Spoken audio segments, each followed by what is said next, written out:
Baik, Assalamualaikum warahmatullahi wabarakatuh. Selamat malam, Sri Wahyuni. Ini proposalnya masih dalam bentuk benar-benar proposal. Nanti selanjutnya di set dengan benar ya, mengikuti susunan-susunan skripsi gitu. Jadi bab 1, bab 2, bab 3, dan penyusunannya diperhatikan nih ya. Ini masih bab satunya di sini kan. Masih tidak bagus ya susunannya, penulisannya. Baik, nah mengenai judulnya Citra Perempuan pada Novel Mai karya Sandi Firly, saya tidak ada masalah, hanya semoga sudah dilakukan cross check gitu ya, bahwa belum ada yang melakukan hal ini pada novel Mei. Kalau melakukan dengan sudut pandang lain Mbak, misalnya sosiologi sastra dan sebagainya, tapi citra perempuan belum ada, silahkan. Atau ini kan saya garis bawahi citra perempuannya, sudah ada pas skripsinya tapi orang itu judulnya feminisme dan sebagainya gitu ya. Nah, kamu harus baca skripsi orang itu yang mengangkat feminisme ya. Bagaimana kamu bisa membuat sebuah karya yang berbeda gitu, karena yang satu ngomongin feminisme, yang satu ngomongin citra perempuan. Itu kalau tidak bisa membedakannya atau mencari bedanya, nanti uh, ada banyak kesamaan yang kamu hasilkan dalam skripsimu ya. Kemudian proposalnya nanti dihilangkan karena sudah dalam bentuk skripsi, dan saya juga mengingatkan keserasian, kepaduan gitu ya. Sebuah logo mohon diperhatikan, kalau tidak bisa minta tolong atau belajar gitu ya. Ini kan nampaknya tidak simetris nih ya, ada kotaknya lagi dan sebagainya, size-nya juga kebesaran gitu ya. Jadi hal-hal seperti ini harus diperhatikan. Nah, masuk ke pendahuluan. Apa yang saya ingin komentari adalah ada beberapa kalimat yang terkesan itu tidak nyambung gitu ya, part per partnya, bagian per bagiannya. Padahal kalau teman-teman ingat, ketika kita membuat latar belakang, kita itu bercerita ke orang lain gitu, karena dia bentuknya cerita gitu ya, bentuknya argumentasi, tentu kan harus runut gitu supaya tidak loncat-loncat. Nah, kalau loncat-loncat kan agak berbahaya. Terutama apalagi kalimatnya itu menimbulkan pemikiran yang apa ya, yang tidak sinkron antara satu sama lain gitu ya. Apalagi membuat orang bertanya-tanya nih, misalnya, sejak dulu karya sastra telah menjadi daya pikat kuat terhadap persoalan kehidupan. Ini kalimat agak sulit dipahami nih, apa nih yang menjadi daya pikat sastranya, yang jadi daya pikat, atau persoalan kehidupan yang menjadi daya pikat sastra gitu ya. Nah, ini sederhana sekali, tapi kalau didalami ini akan membuat kalimat itu jadi sulit dipahami. Apakah tidak bisa disederhanakan? Gitu ya. Misalnya, sejak dulu kala sastra adalah salah satu cara untuk misalnya memahami bagaimana persoalan kehidupan dan sebagainya. Ya, jadi saya adalah tipe orang yang lebih sering menyarankan kepada mahasiswa saya untuk menyederhanakan kalimat gitu ya, menyederhanakan kata dan sebagainya, supaya apa? Supaya selain Anda juga mengerti, orang lain juga bisa memahami, sehingga tidak muncul pertanyaan dari hal tersebut. Lanjut, novel adalah salah satu bentuk karya sastra bla bla bla dan sebagainya. Nah, ini keduanya saling berhubungan karena berpengaruh ya. Ini berlebihan nih ya. Kalau sudah ada keduanya tuh pasti ya saling berhubungan gitu. Saling ini kan sifatnya resiprok gitu ya, tidak mungkin sifat yang saling ini hanya satu orang berhubungan gitu ya. Semoga bisa dipahami maksud saya. Jadi buatlah kalimat-kalimat yang sederhana gitu, jangan apa ya, jangan menyulitkan diri sendiri ya. Terlebih mungkin ini mengambil kutipan orang lain dan sebagainya, ingat di parafrase, dan kita tetap menyertakan identitas orang yang kita kutip ya. Di antaranya harus dipisah ya, karena dia adalah kata depan dikedari gitu ya, bukan awalan. Artinya ada banyak yang harus dicermati dalam penulisan begitu ya. Latar belakang bagusnya dibuka dengan pendapat sendiri, baru didukung oleh pendapat orang lain gitu ya, yang teoritis dan sebagainya. Nah, kalau ini Saya takutnya nanti setelah dicek plagiasi terdapat kemiripan-kemiripan begitu ya. Jadi kalau kita beropini itu kan agak mudah dipahami di awal latar belakangnya gitu. Kemudian ini langsung bicara unsur ya, tema, alur dan sebagainya. Unsur ekstrinsik, seingat saya tidak seperti ini penulisannya ya. Nanti dicek lagi artinya apa. Ada banyak penulisan di sini yang perlu diperhatikan ya oleh Sri Wahyuni. Penulisannya ada banyak yang saya tandai ya. Sangan ya. Titik langsung di sini. Kemudian banyak lagi ya. Nah, kenapa saya tulis di sini bicara unsur lagi? Karena di latar belakang kamu sepertinya tidak runut gitu. Ini di atas sudah bicara unsur ya, unsur ekstrinsik. Ya, kemudian panjang sekali bicara novel, lalu bicara unsur lagi, gitu ya, bicara unsur lagi. Ya, bukankah di awal kamu sudah bicara unsur tadi? Ya, makanya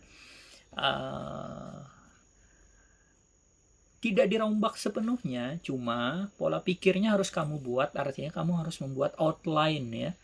Mana sih gagasan utama yang harus saya sampaikan, mana sih gagasan penjelasnya gitu, bagaimana susunannya, saya akan bicara apa dulu, 1, 2, 3, 4. Karena kalau dibiarkan seperti ini, latar belakangmu ini sepertinya acak-acakan gitu susunannya ya. Tidak konsisten ini maksudnya kamu kadang-kadang menggunakan kutipan yang seperti ini, ada juga kutipan yang di awal dan sebagainya. Hati-hati dengan hal semacam itu. Selanjutnya kamu mengutip jurnal tapi kamu tidak menuliskan jurnal itu membahas novel apa gitu ya. Nah, ini banyak sekali kamu membahas citra perempuan dan sebagainya.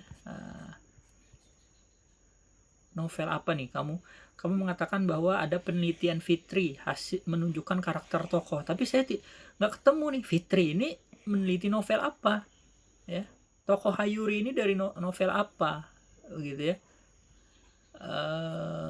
Agak sulit yang seperti itu ya. Harusnya langsung saja di awal supaya orang tidak cari gitu ya, ini novel apa, penulisnya siapa, diteliti oleh siapa, langsung gitu ya. Kemudian penulisan lagi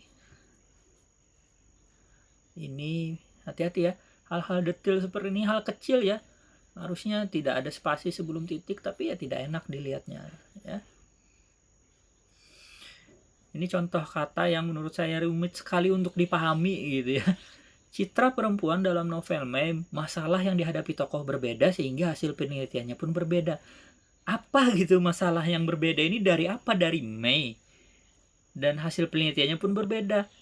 Bukankah Anda belum meneliti? Bagaimana Anda bisa mengatakan hasil penelitiannya berbeda? Nah, ini kan sebuah kalimat yang akan panjang nih kalau dibahas oleh penguji gitu ya. Jadi sederhanakan kalimatmu. Nah, ini untuk latar belakang menurut saya tidak terstruktur dengan rapi. Jadi kamu harus rombak susunannya. Pertama saya bicara apa, 1, 2, 3, 4, 5 sampai ke akhir itu kesimpulan bahwa novelnya layak diteliti atau menarik diteliti dengan sudut pandang citra perempuan gitu ya. Bagaimana caranya Pak? Buat outline, cari outline ya. Bagaimana sih cara membuat outline dan sebagainya. Semoga bisa dipahami untuk latar belakang ya. Untuk jurnal kalau bisa ditambah lagi semakin jelas gitu ya. Kalau bisa kamu cari juga orang yang sudah meneliti novel Mei ini tapi dengan sudut pandang lain sehingga jelas. Memang sudah ada yang meneliti novel Mei tapi belum ada yang menelitinya dari sudut pandang perempuan, citra perempuan begitu ya. Rumusan masalah, penulisan diperbaiki, tujuan penelitian ya, batasan masalah, manfaat. Nah, di sini ada yang mungkin kamu lupa ya. Saya sudah pernah menyebutkan bahwa di penegasan istilah ini kita tidak berteori, artinya tidak mengutip orang lain ya. Istilah di sini kamu jelaskan secara sederhana menurut kosakatamu sendiri. Apa itu citra perempuan? Apa itu novel dan sebagainya. Di sini kan kamu masih mengutip nih Saraswati. Ya, ini kutipannya sama dengan di atas ya, Wahyuni. Tidak seperti itu. Kalau kita bicara penegasan istilah ini harus diperbaiki. Kemudian kajian pustaka ada banyak yang kamu jelaskan di kajian pustaka dan banyak terulang-ulang gitu ya. Kamu bicara sastra, unsur intrinsik, ini unsur lagi ya, padahal kamu sudah bicara unsur, lalu kamu jelaskan di sini, lalu nanti kamu menjelaskan lagi unsur tadi kan unsur intrinsik sastra ya, nanti kamu bicara lagi unsur intrinsik novel dan sebagainya. Nah ini bahaya ya. Coba kamu cek skripsi orang lain yang jenisnya mirip sehingga tidak terdouble-double seperti itu. Nah kemudian kamu bicara citra, sudah benar saat bicara citra, apa sih citra itu gitu ya, tapi kamu harus menjelaskan dengan baik bagaimana sih cara menemukan citra dalam novel gitu ya.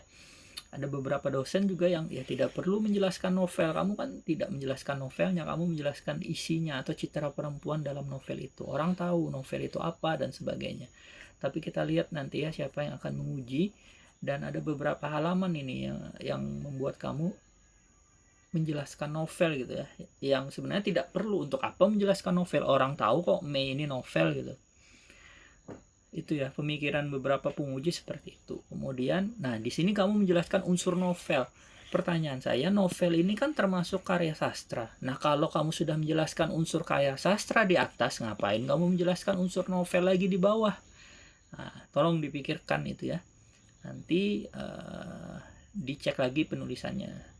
Tidak saya coret supaya kamu bisa berpikir gitu ya, apakah perlu menambahkan ini atau tidak. Kemudian kamu bicara struktur lagi dalam novel.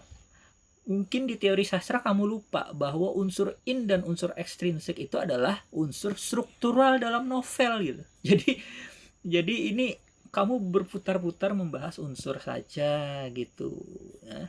Coba temukan lagi skripsi orang lain, jurnal orang lain yang bicara citra perempuan gitu ya.